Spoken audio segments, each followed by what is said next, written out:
नमस्कार, मैं स्वतंत्र कुमार और आप सभी का स्वागत करता हूं आपके अपने चैनल शॉर्ट हैंड टीम पर। तो दोस्तों, आज के इस वीडियो में जनसत्ता के संपादकीय से 974 शब्दों के डिक्टेशन को हम लोग लेने वाले हैं। इसे हम लोग केवल एक स्पीड में लेंगे, 100 की स्पीड में। अगर आपको स्पीड कम या अधिक की ज़रूरत है तो आप YouTube पर वीडियो देखते समय ही स्पीड को कम या अधिक कर सकते हैं। 974 शब्दों में हमने कॉमा, विराम या प्रश्नवाचक को काउंट नहीं किया है, हमने केवल शब्दों को काउंट किया है। तो 974 शब्द टोटल आपको मिलेंगे। अगर आपको इस डिक्टेशन के PDF की ज़रूरत है या इसमें आए हुए महत्वपूर्ण शब्दों के आउटलाइन को जानना चाहते हैं तो आप हमारे टेलीग्राम ग्रुप को जरूर ज्वाइन कर लें।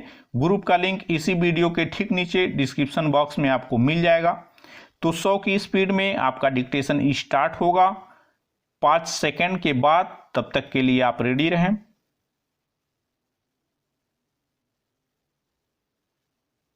स्टार्ट। आम तौर पर हर साल बुआई सत्र शुरू होने से पहले केंद्र सरकार अनाज का समर्थन मूल्य घोषित करती है। विराम।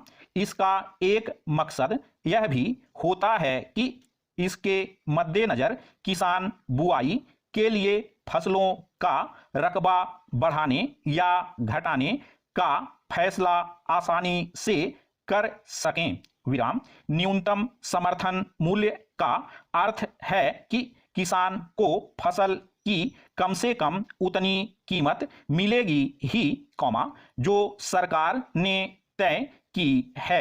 विराम। अभी खरीफ की फसल तैयार भी नहीं हुई है और सरकार ने रबी फसलों के लिए न्यूनतम समर्थन मूल्य घोषित कर दिया है। विराम। गेहूं की कीमत में सबसे कम यानी प्रति क्विंटल पर महज 40 रुपए की बढ़ोतरी की है। विराम। यह पिछले 12 सालों में सबसे कम बढ़ोतरी है। विराम।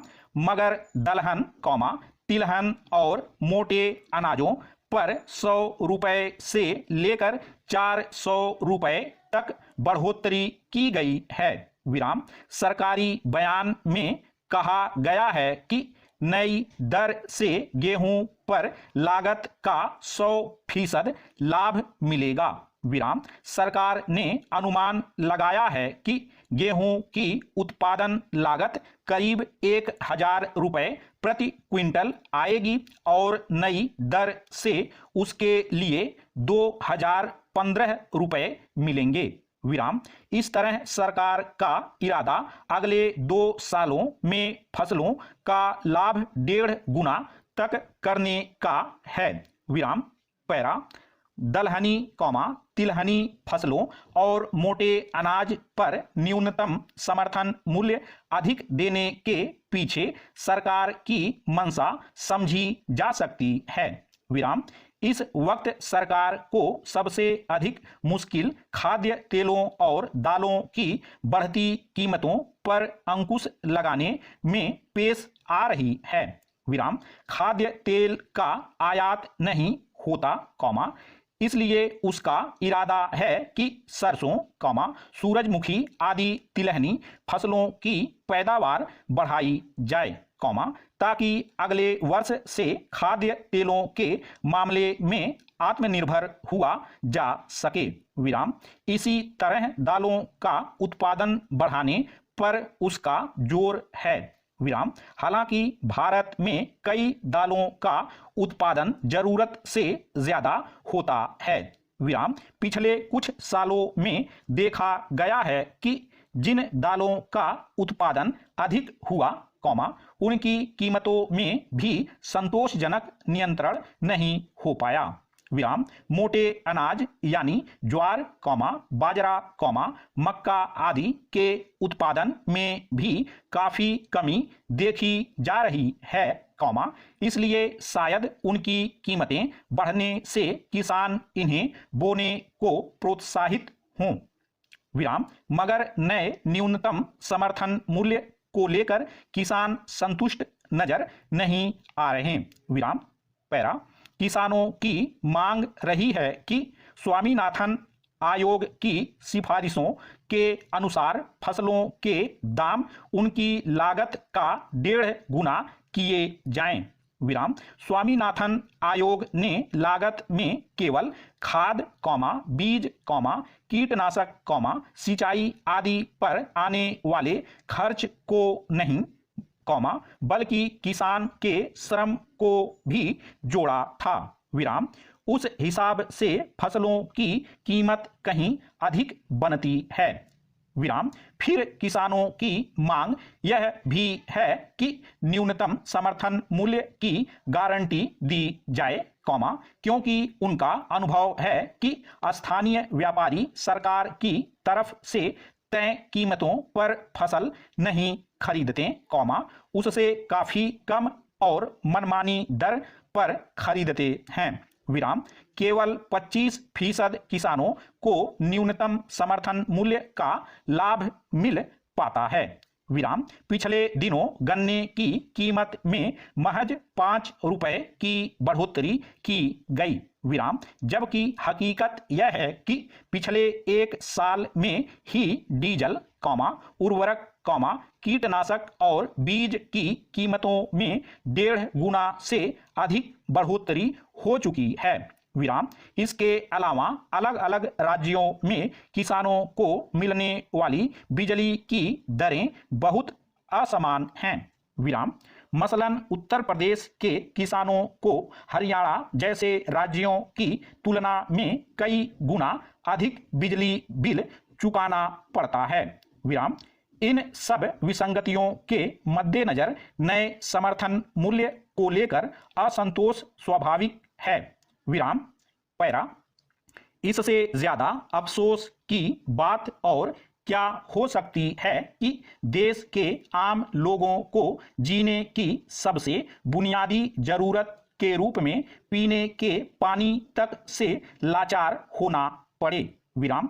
दूर दराज के ग्रामीण इलाकों की तो दूर, विकास के दावों और नारों के बीच चमकते शहरों महानगरों में भी हालत यह है कि बहुत सारे लोगों को स्वच्छ पेयजल हासिल करने के लिए काफी जद्दोजहद से गुजरना पड़ता है। विराम। हालांकि इस मसले पर राजनीतिक दलों की ओर से अमूमन हर चुनावी मौके पर तमाम तरह के वादे किए जाते हैं, सरकारें अपने कार्यक्षेत्र के कोने कोने में स्वच्छ पेयजल पहुंचाने के दावे करती रहती हैं। विराम। मगर हकीकत यह है कि आज भी लोगों को यह मौलिक अधिकार तक आसानी से हासिल नहीं है और साफ पानी की मुश्किल का सिलसिला लगातार कायम है। विराम। अंदाजा इससे लगाया जा सकता है कि मुंबई के पास ठाणे जिले में भिवंडी कस्बे के कांबे गांव के लोगों को महीने में केवल 2 बार ही पानी मिल रहा है। विराम। जब देश के एक अपेक्षा विकसित माने जाने वाले राज्य में यह दशा है तो सवाल है कि आखिर वहां विकास के किस पैमाने को अपनाया गया है। विराम। पैरा।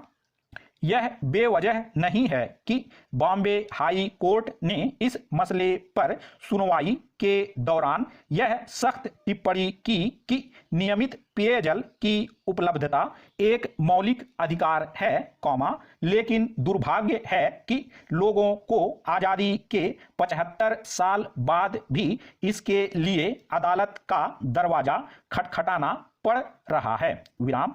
आम लोगों को पीने का साफ पानी मुहैया कराना सरकार की प्राथमिक जिम्मेदारी है, लेकिन आखिर क्या वजह है कि चौतरफा विकास के दावों के बीच आज भी किसी इलाके में महीने में सिर्फ 2 बार पानी उपलब्ध हो पा रहा है।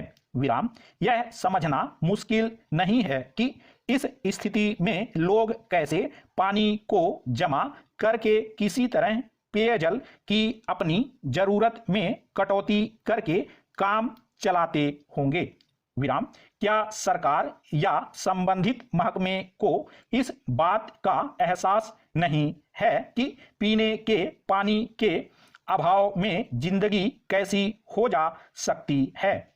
प्रश्नवाचक सरकार की ओर से संबंधित इलाके में पानी पहुंचाने की जो व्यवस्था की गई है, कॉमा, अगर वहां किसी वजह से गड़बड़ी हो रही है या कोई कमी है, कॉमा, तो उसका समाधान करना किसकी जिम्मेदारी है। प्रश्नवाचक अगर अदालत में न्यायाधीशों ने कहा, कॉमा, हमें यह कहने पर मजबूर मत कीजिए कि महाराष्ट्र सरकार नागरिकों को पानी मुहैया कराने में विफल हो गई है, तो सरकार के लिए इससे ज्यादा शर्मनाक और क्या हो सकता है।